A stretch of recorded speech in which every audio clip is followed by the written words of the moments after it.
Okay, as people are logging in, I'll say good morning again. Happy hot summer day. This is going to be our first really hot summer day here in this New England. So I hope you all enjoy it and are able to stay cool. We are really happy to welcome back Joseph Ellis of CoNetrix.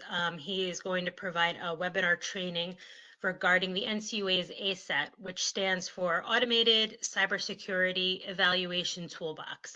And what that is an application from the NCUA that helps credit unions assess their cybersecurity preparedness. So today, Joseph is going to walk you through the history of the ACET, what it does, how it works, and how it helps you and your organization. I will be noting attendance for those who are logged in for the duration of today's training, and then I will get to you the certificate of training for one CE credit. So, as you're logging in, I'm getting your info, and I will get that to you in the next couple of days. Again, we're happy to welcome back Joseph Ellis from CoNetrix. He did a similar training about the NCUA's ISE program just 2 weeks ago. I know a lot of you are returning for this training. Joseph also worked with us last year on a social engineering training. So again, really happy to have him back. And as part of the Boost consulting team at CoNetrix, Joseph assists financial institutions in developing and maintaining their information security program, including business continuity planning, ISO support, risk assessments, cybersecurity policies, and vendor management. He has a wealth of information. I've said that before. He delivers all of this, sometimes complex info in a very digestible way. And so we're happy to have him here again. A quick note about today's format. Following Joseph's presentation, there will be time for Q&A, so we ask that you hold your questions until then. You can send them if you want into the Q&A box or the chat box, but I will wait until the time allotted for Q&A to go address them. And that's it. We'll wait for Joseph to conclude, and then we'll turn to your questions if there are any. And now I turn it over to you, Joseph. All righty. Thank you, Erica. And yes, I do encourage you to send questions our way. As a member of our Boost consulting team, I have helped quite a few folks go through the ACET and it's the FFIEC counterpart, the CAT, and we'll talk about that here in just a minute. And I've spent many hours in this tool, going through all the ins and outs of completing this tool. And there can be lots of questions and some misunderstandings sometimes. So do feel free to send in your questions. I can't see them while I'm presenting, so and I'm sorry for that. There's not a way for me to stop and answer your questions in the middle here, but do feel free to send those in and we will discuss them at the end.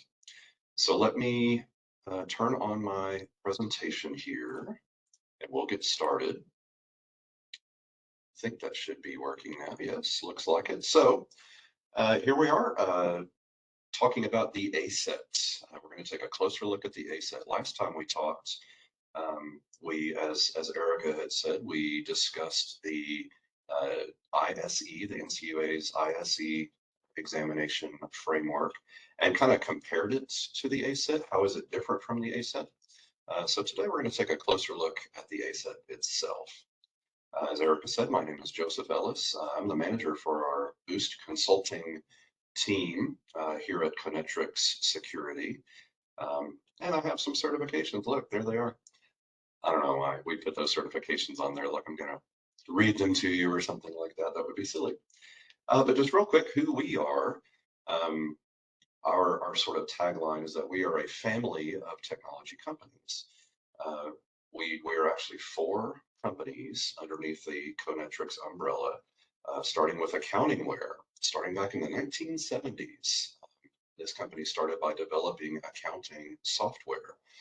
And that company has had a couple of different names over the years. It's now known as accountingware, which is very sensible and straightforward because that's what they do. They make accounting software. Skipping down a little bit to CoNetrix Technology. That's our MSP. They are our network engineers. They handle all the network security and firewalls and access rules and security products. They are an MSP, a technology, a managed services provider, a technology service provider. And then Tandem, they develop our online suite of information security management software. So they have all these different modules for developing policies and your BCP, risk assessments, incident response plans, all those elements of an incident, or I'm sorry, an information security program. They have this online software suite to help you do that. And then where I am, I'm part of CoNetrix Security, the fourth company there. I started off as an auditor. I used to be an auditor. So I can pick on auditors, and hopefully I can convince you that not all of us are mean. We want to be your friends. We want to help you. But now I'm part of the Boost consulting team, and we provide information security consulting for mostly for financial institutions. Every now and then we get somebody who's in a different industry. But all of those principles of information security apply in all sorts of industries. We might have different guidance and different regulatory requirements, but the best practices regarding information security are largely the same across industries. And that's what I do. I'm a consultant. I come alongside folks and help them build out their programs and get stronger, better, faster. So moving on, we have our disclaimer here saying that this presentation is for information only, and it only contains my opinions, so that if I say anything wacky or crazy or silly, that doesn't necessarily mean that CoNetrix agrees with me on that. I might, we'll see. We'll see what happens. And this presentation is proprietary. So what are we going to talk about today? As we said last time, we dove into the ISE, but today we're going to be talking about the ACET. We're going to first discuss its history a little bit. We're not going to go crazy in depth, but we're going to kind of see where it came from, why is it the way that it is now. We're going to talk about what is it anyway? What is the ACET? What does it look like? What does it feel like? How does it work? Why are we even doing this? Part of the components of the ACET are its domains and maturity levels. We'll highlight those. And finally, I'm going to conclude with some tips. We kind of joke and call it tips from the top.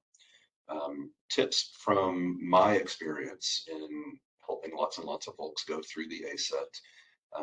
I have come alongside people who have already gone through the ACET or the CAT, and have gotten kind of lost, and we just need to hit a big old reset button and start over. And I've had folks have some misunderstandings, some misinterpretations, and so I've got some tips that we'll discuss there at the end. So real quickly, let's talk about the history of the ACET. And this slide is titled NCUA Exam Program History, which may seem odd. We're not talking about exams, but we kind of are, because the ACET was born out of the NCUA's exam program. And the way that started was that in 2017, the NCUA began piloting the use of the automated cybersecurity examination tool to see if that might work as an examination framework. And this ACET, this automated cybersecurity examination tool, was based off of, or to use the NCUA's language, it was aligned to the FFIEC's cybersecurity assessment tool, the CAT. And in fact, it is so closely aligned to the CAT that it is, in fact, the same content. The NCUA added some extra features and some extra tools and some extra procedures for the ACET, but the actual content of it is the same as the FFIEC's CAT.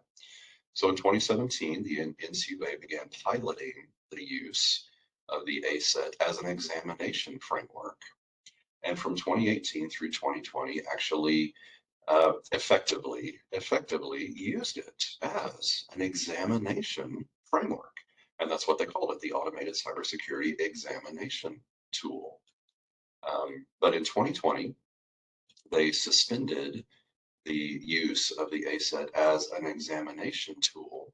They called it, they said they were benchmarking it. They were benchmarking all the credit unions using the ACET as an examination tool, just to see where the credit unions were in their cybersecurity maturity. And in 2020, they ceased that benchmarking process as they started to try to transition to a more formalized examination framework. If you were here with us a couple of weeks ago, this will sound familiar to you. So in 2020, they leaned into the FDIC's NCUA framework, and they adopted it into the NCUA's family and called it the NCUA CU. And so they started piloting the NCUA CU as a new, more formalized examination program. That was in 2020 and 2021. And then in 2021, they didn't want to just discard the ACET. It was still a valuable tool. Maybe it didn't work really as an examination tool, but they didn't want to just discard it. So in 2021, they rebranded it, renamed it as the Automated Cybersecurity Evaluation Toolbox. And I misspoke last time. I still call it the Examination Toolbox, but it is now known as the Automated Cybersecurity Evaluation Toolbox. And that continues to this day. The ACET as an evaluation tool has been rebuilt as a standalone desktop application. It used to be an Excel spreadsheet, which was a lot of fun to fill out 500 questions in a spreadsheet. Now it's a standalone desktop application. It's pretty sleek and modern now, relatively speaking. And it can be used voluntarily by credit unions to help you determine your level of cybersecurity preparedness, and also to help you to prepare for NCUA exams. It is not the exam itself, but it can help you prepare for the information security exam. So that's the history of the ACET. I said we're not going to go super in depth, but that's where it came from. It actually was born out of an examination framework effort, and it turned out to still be a valuable tool, and is still in use to this day.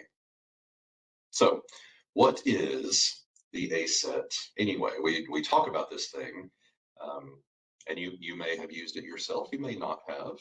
You may have other people in your organization that are working on the ACET. You might be wondering, what even is this thing anyway?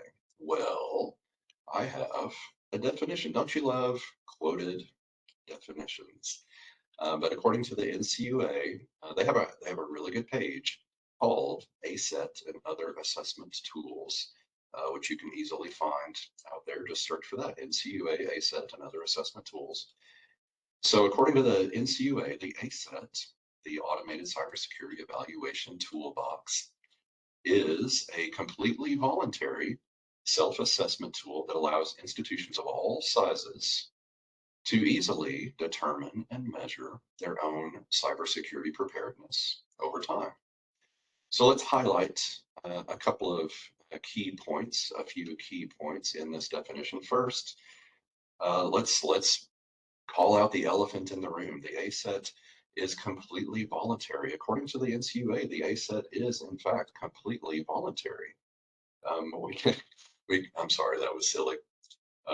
We can sort of laugh about that, but really technically, according to the NCUA, use of the ACET is indeed completely voluntary.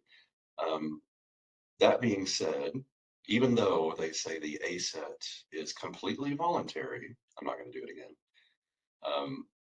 The NCUA does want you to perform some sort of cybersecurity self-assessment. They do. Now, what they're saying is you don't have to use the ACET to do that. There are other tools available. So let's draw attention to those. First, of course, is the FFIEC's CAT. That came out in 2015. And just a couple of years later, the NCUA developed the ACET that was quote unquote aligned to the FFIEC's CAT.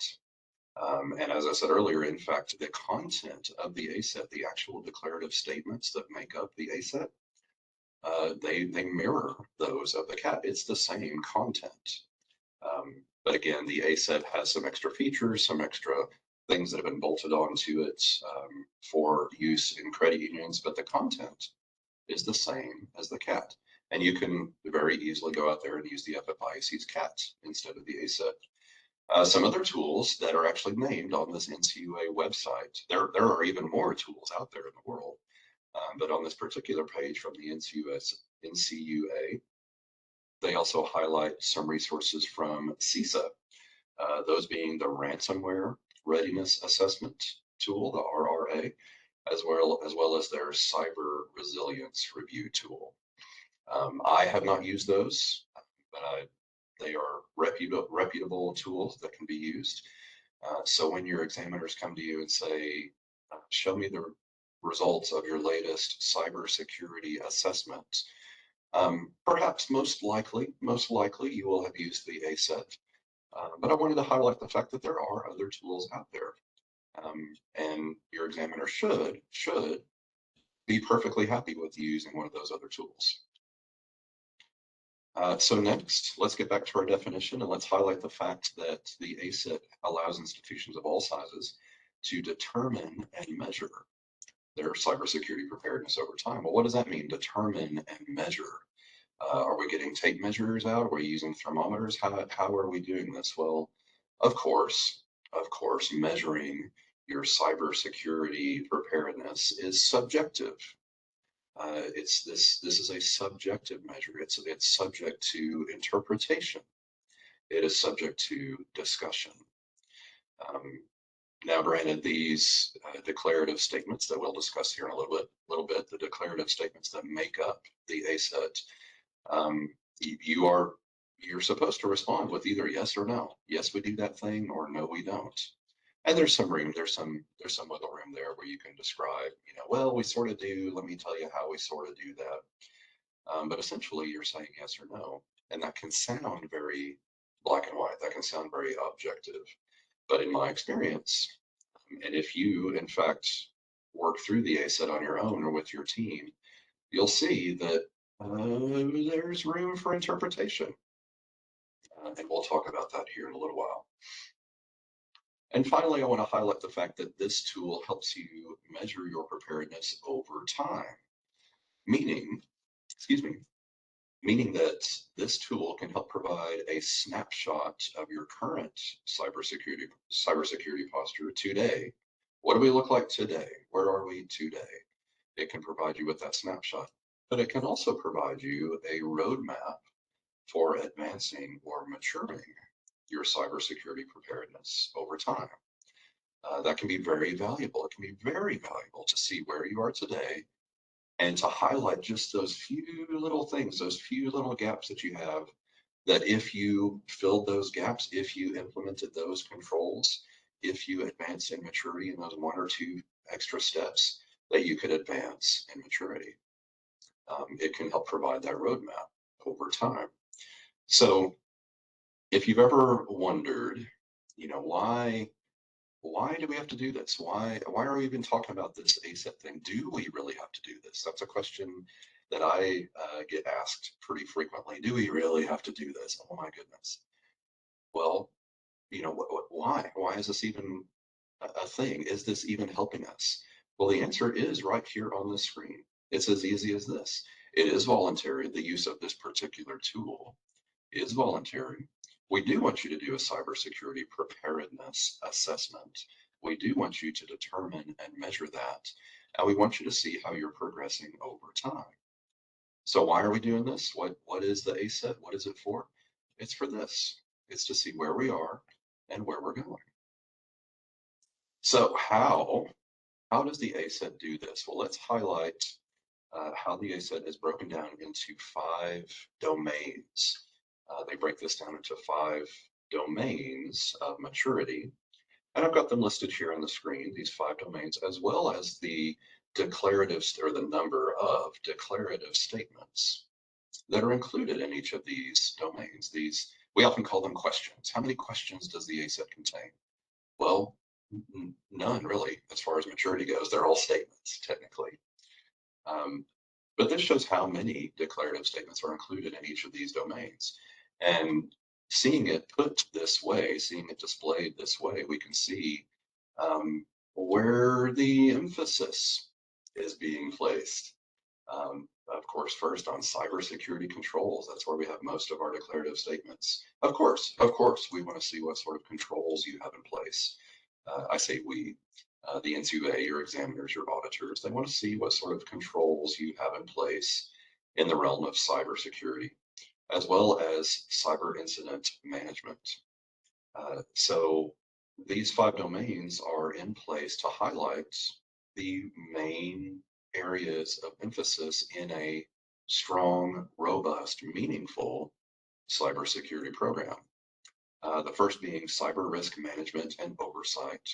That is roughly governance. If governance is the term that resonates with you, that's what we're talking about. That section of the ACET pertains to have you assigned responsibility to people in your credit union to handle this, to handle that? Who is responsible for handling this, for handling that? Are there clear lines of communication and escalation available? All those items that have to do with governance. Next is threat intelligence and collaboration. That has to do with information resources. Do you just live in a bubble? Are you just running your credit union and you're an island and you're isolated from everything else in the world? Or do you get news and updates regarding cybersecurity threats and trends? How do you get those updates? What do you do with those updates? Who's responsible for reviewing those updates? All that kind of stuff. Cybersecurity controls, obviously, that's just controls that you have in place to mitigate risk. External dependency management, obviously that's vendor management. That's our third-party relationship management. That's an important issue in the realm of cybersecurity. And then finally, cyber incident management. That is obviously incident response. Incident response has been an increasingly scrutinized area by examiners over the past few years. Rightly so, maybe annoyingly so in some cases, but rightly so. We've gotten lots of new guidance about incident notification and all those sorts of things that I'm sure you're familiar with. And if I had to guess an area that is going to be the next hot button issue with examiners based on conversations and conferences that I've been at lately, I think it's going to be vendor management. That's going to be the next realm that's going to be focused on. We're going to need to see strengthening in that area. So I just wanted to highlight those for you, these 5 domains of cybersecurity. You might have an examiner that says, you know what, you're a little bit weak in domain 2. I'd like you to go back through and reevaluate your responses in domain 2 or domain 5. And that's what they're referring to, is these 5 domains within the ACET. So next, let's talk about maturity levels. We've mentioned cybersecurity maturity. Well, how do we even measure that? What am I, like a 6 on a maturity scale? Am I a 7? I don't know. What does that mean? Well, no. We have these 5 baseline or 5 maturity levels, starting with baseline. Next is evolving. So once you advance beyond baseline maturity, you start getting into the evolving territory, and you start answering yes to all these declarative statements in the evolving realm. And if you answer yes to all of them, then you are at evolving maturity level at that particular domain. Next is intermediate. Then we get into advanced. And finally, innovative. Innovative is, I shouldn't laugh. I always kind of chuckle and laugh at innovative because most of the financial institutions that I work with, well, a vast majority of them are community financial institutions. They're not the JP Morgans, the Wells Fargos. They're, credit unions and banks all over the country that we would call community financial institutions. And when we get into these innovative sections, I call it Star Trek territory. This is like time travel and teleporting. It's not, of course, but the innovative maturity level has to do with what your credit union is doing that is going to shape the financial industry and other critical infrastructure. And you kind of chuckle and it'll say, are you developing new technologies that the rest of the financial industry is going to adopt? No, you're not. We're not doing that. But sometimes those are fun to read. They're kind of fun to read and laugh at. But why are these important? Why are these maturity levels important? Well, first and foremost, every financial institution is expected to achieve at least baseline maturity. Sometimes some institutions might be cited with a finding from an examiner saying you are sub-baseline in domain 1 or domain 3 or whatever. Every financial institution is expected to achieve at least baseline maturity. Now, why is that? Is that just arbitrary? Have we just decided you got to start somewhere? You got to be at baseline? Well, no, there's actually a very good reason for that. And that is that according to the FFIEC, which again, remember that the ACET is the exact same content as the FFIEC's CAT, Cybersecurity Assessment Tool. According to the FFIEC, which does have authority here, the NCUA is part of the FFIEC. According to them, the FFIEC Cybersecurity Assessment Tool declarative statements at the baseline maturity level correspond with the risk management and control expectations outlined in the FFIEC Information Technology Examination Handbook. So the FFIEC has their own IT exam handbook. There's all kinds of tools and frameworks and handbooks out there for exams. The FFIEC has theirs. I suspect you're familiar with it. FFIEC guidance, we all talk about FFIEC guidance. That's what we're talking about here, the IT exam handbook. And what we see here is that the baseline declarative statements in the ACET are cited verbatim. They're matched 1-to-1 or sometimes 1 to more than 1 with actual FFIEC guidance. So by achieving baseline maturity, you are in effect showing that you are at least complying with baseline requirements of FFIEC guidance. That's why we have that. That's why they expect you to achieve at least baseline maturity. That comes straight from guidance. An example is here. As part of the FFIEC's CAT, the FFIEC Cybersecurity Assessment Tool, at the end there is Appendix A. And you can go to the FFIEC website and you can download this. You can download the whole CAT as a PDF document. And down near the end in Appendix A is a mapping document. And it literally maps every single declarative statement from baseline maturity to FFIEC guidance. And so, for example, here is one declarative statement. This has to do with governance, again, as we said earlier, which says designated members of management are held accountable by the board or an appropriate committee for implementing and managing the information security and business continuity programs. Okay. Do you have somebody in charge of information security and business continuity? Yes or no? Well, where did that come from? Did the CAT people, did they just come up with that from out of nowhere? Well, no. We see all these citations here from the FFIEC's guidance. So that first one, IS, that's the information security booklet, which is part of the IT examination handbook. That bottom one, MGT, that's the management booklet of the IT examination handbook. And we kind of laugh calling them booklets. They're all like a billion pages long. There's no way it's a booklet. You wouldn't carry it around in your back pocket. But they do call these sub-elements booklets. There's the architecture, infrastructure, and operations booklet. That's one of the new ones, the AIO booklet. Business continuity management booklet now. It's called the BCM booklet. There are all these booklets that contain FFIEC guidance, and the ACET baseline maturity level is mapped to that guidance word for word. So that's why baseline maturity is so important. That's why if an auditor or an examiner says, hey, you're sub-baseline, that's important. That's significant. Um, the NCUA and indeed your members want you to be at least at baseline cybersecurity maturity. So finally,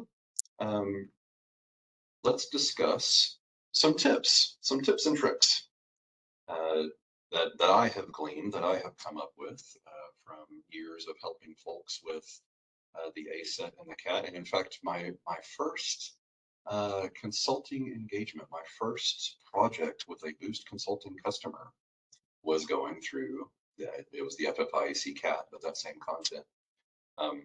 That was my first project. And I've gone through this many, many times with folks. And so let's talk about some quick tips that you can put into practice today or the next time that you're going through the ACET to hopefully make it better, make it a better experience and a more meaningful experience that can provide meaningful information for you and your credit union. So first, pace yourself. I know it's a daunting project, it's a daunting undertaking to look at this ACET and think, oh my goodness, this is going to take forever. Well, it does take time. Whenever I am going through the CAT or the ACET with a client, excuse me, for the first time, I plan on spending about 6 hours going through it. And that allows some time for some discussions and some rabbit trails and some tangents. But it's a multi-hour project. It is. There's not really a good way to short circuit that process. So pace yourself. I don't sit down with somebody for 6 hours and work through this thing. No, we would lose our minds. We would just be zombies. Work on it for an hour one day, and work on it for an hour another day, or an hour and a half. Break it up into 90-minute sessions. Pace yourself. Take time. Take it in pieces. How do you eat an elephant? One bite at a time. Just little bits at a time. Pace yourself. The next tip is to get more people involved. Get help. And I know that's easy for me to say. I don't know, especially in smaller organizations, there just aren't enough humans to go around. I know that. I've worked with many folks who wear a lot of hats, and they don't have a whole lot of humans to help out, and much less have the time to help out with these sorts of things. But wherever possible, I strongly encourage you to get more brains involved. It can get really easy to get sort of wrapped up in your own way of seeing things, your own understanding of how your credit union implements something or does not implement something. I can't tell you how many times I've been working with somebody who is adamant that this is the way things are in my organization. And then we get another person at the table and they say, no, that's not right at all. There's this other thing. You remember there's this other way we do this? Oh yeah, I forgot about that. Get help, get more brains to the table. That makes a huge difference. It really, really does. Next, this is kind of a psychological display that I have encountered many times. As you're going through the ACET, as you're going through this evaluation or this assessment, you kind of develop this very strong desire to say yes to all of these declarative statements. Do you do this? Yes, we do. Do you have this control in place? Yep, we sure do. Do you have these practices documented? Yes, we do. You start to feel like you're trying to pass a test. Really, that's what it turns into. You start feeling like you want to achieve, you want to advance, you want to get a good grade. But that's not what this is. This isn't a test. It's not a pass-fail. It really isn't. It really is just an assessment. Keep that in mind. With that in mind, feel free to say no. It's okay. Once you get beyond baseline, of course, we hope that you at least fulfill the baseline maturity level in all these domains. Once you get beyond baseline, if you need to say no to us, if the very next statement, once you get past baseline, that very next statement, if you feel like that's a no, put a no there. That's okay. You're not failing a test. You're not going to get a bad grade. Feel free to say no. That's okay. There's no shame in not achieving the advanced or innovative maturity levels. No shame in that at all. Really, really. And that plays into our next tip, and that is to be ready to discuss your responses. So when I say there's no shame in saying no, that's true. Well, why do we have this urge to say yes? Well, as we've said, because we feel like we're trying to pass a test. Well, let me tell you, if you're kind of getting on the fence as to whether to say yes to a statement or not, and again, as I said, this is open to interpretation, it's subjective, and you're kind of saying, well, I mean, sort of, yeah, we kind of do that. Well, I really feel like I want to say yes to this. That's cool. That's fine. Be ready, be prepared to discuss that response, that yes response, with an examiner or an auditor. If you get, in particular, an eagle-eyed examiner who's looking through all your responses to the ACET, and they do, and especially they will start looking at your advanced and innovative sections, and if you've got a whole lot of yeses in there, they may want to talk about those with you. As an auditor, I did that. I was going to say flip. I would flip to the back, but these weren't physical documents. But I would scroll down to the bottom of the CAT or the ACET, and I would start looking at the innovative and advanced responses. And if there was a whole lot of yes, if there were a whole lot of yeses there, of course, I wasn't trying to be mean or anything, but I would say, hey, let's talk about this Star Trek technology that you have in your credit union. This is quite impressive, really. You've got teleport technology, man. I'd like to see that. So I often counsel my clients when we're going through the CAT or the ACET, and they really want to put a yes on something. That's perfectly fine. That's very great. Be prepared to have a discussion about that. And oftentimes I will sort of challenge my customer. I'll say, hey, okay, if you want to put a yes to this, are you prepared to answer such and such question from your examiner? If I were your examiner, I would ask such and such, show me that Star Trek technology, show me how that works. If you're prepared to have an intelligent conversation with your examiner or auditor, then great, put a yes, wonderful. If you're not really prepared to answer those sorts of questions, then maybe that's not a yes. Maybe it is. And again, there is subjectivity, there is room for interpretation. But if the idea of having a conversation about this response seems a little spiky to you, it might be a good idea to go ahead and put a note there. I don't ever want to give the impression that I'm counseling people to avoid confrontation. I'm not saying that at all. Man, if you've got a yes, put a yes, absolutely. But just be prepared to have an intelligent conversation about it. Be prepared to discuss that with your auditor or examiner. So really, those are the tips. I've had so many instances where I've had somebody go through the CAT or the ACET on their own. As you can, you certainly can. You really can.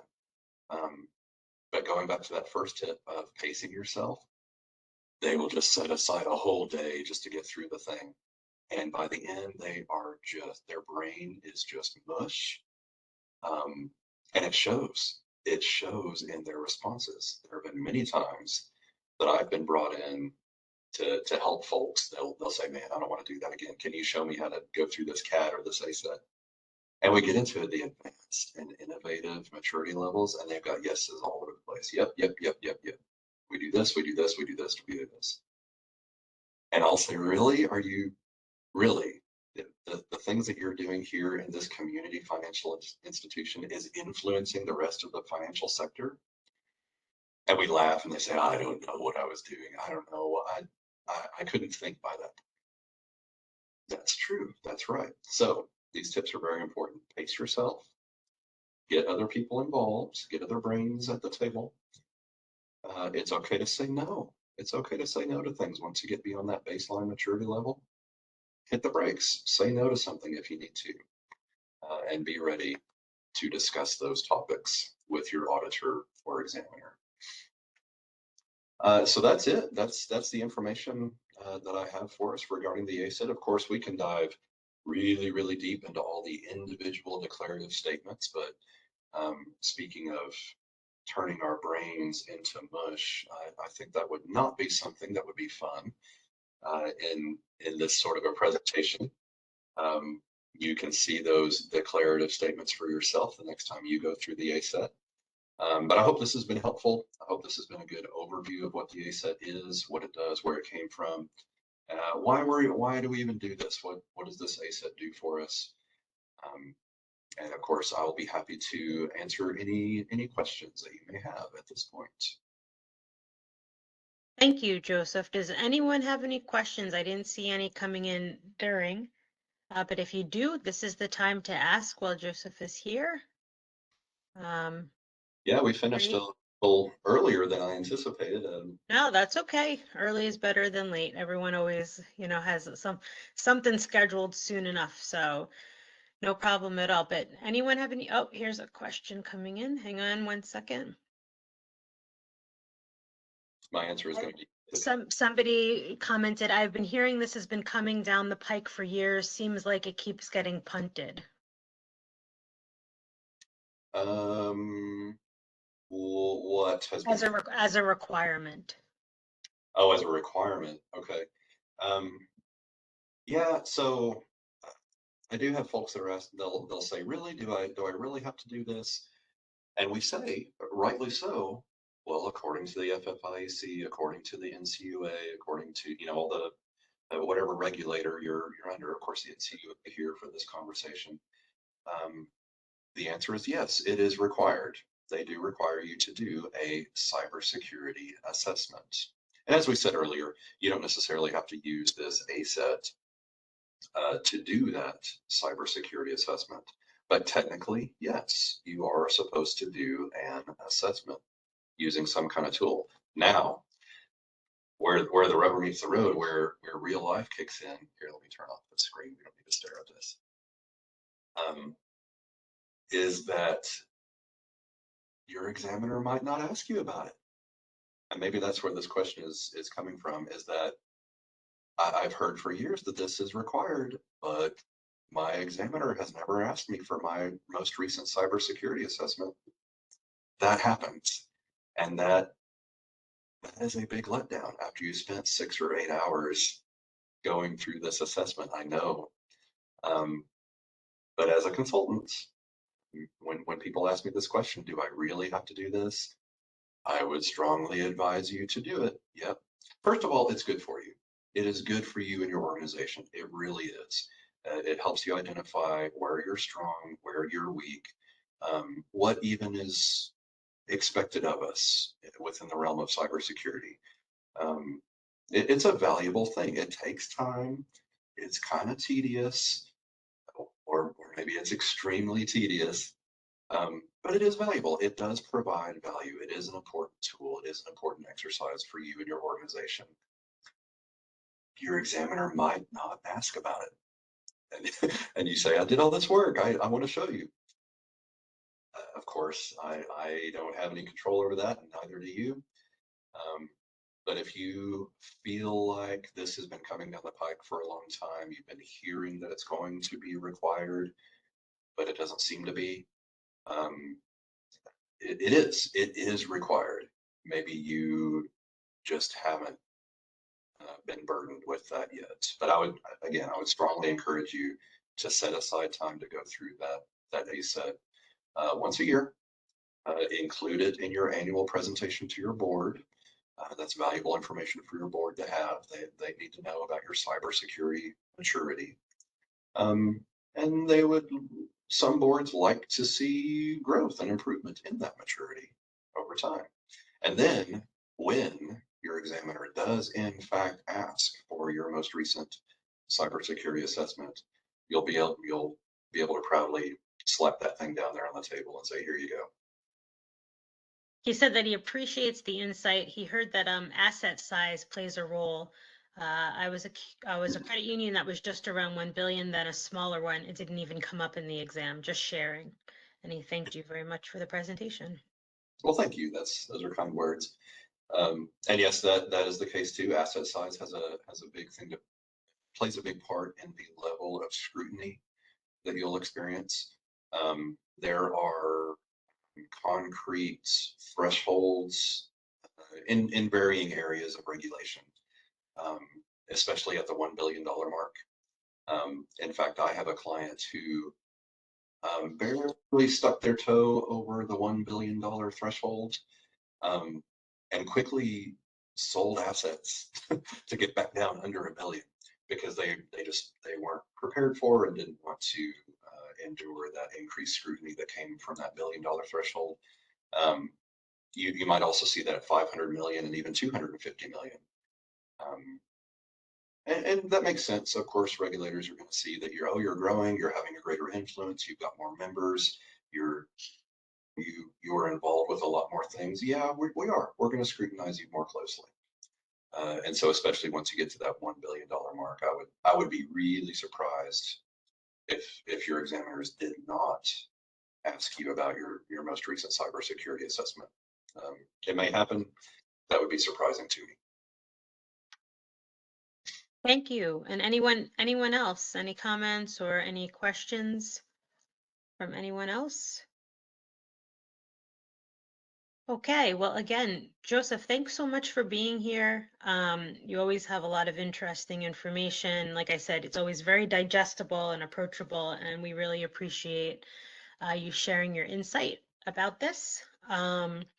The recording of today's webinar will be available on MSIC's website probably before the end of the week. I will be in touch with all of today's registrants to let you know where to access it and also distribute the certificates for the CE credit. And the copy of today's deck is available upon request, so just do reach out. I'll keep you posted about trainings. Keep an eye out for my emails. But for now, wishing you all a happy Memorial Day weekend, a great kickoff to the summer, and a great summer season. Thanks for being here again today. We appreciate it. And thanks, Joseph. You take care. I'll be in touch. All righty. Thank All right. you. Thanks, everyone. Take care. Bye-bye. Bye-bye.